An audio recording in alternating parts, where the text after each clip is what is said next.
நான் உங்கள் வீட்டு பிள்ளை, இது ஊர் அறிந்த உண்மை. நான் செல்லுகின்ற பாதை பேரறிஞர் காட்டும் பாதை.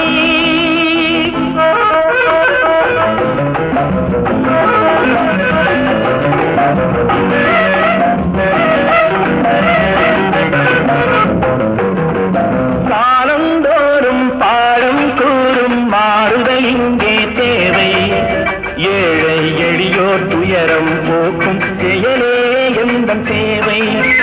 காலந்தோறும் பாடம் கூறும் மாறுதல் இங்கே தேவை. ஏழை எளியோர் துயரம் போக்கும் செயலே எந்தன் சேவை. இதயம் என்பது ரோஜாவானால் நினைவே நறுமணமாகும். இதயம் என்பது ரோஜாவானால் நினைவே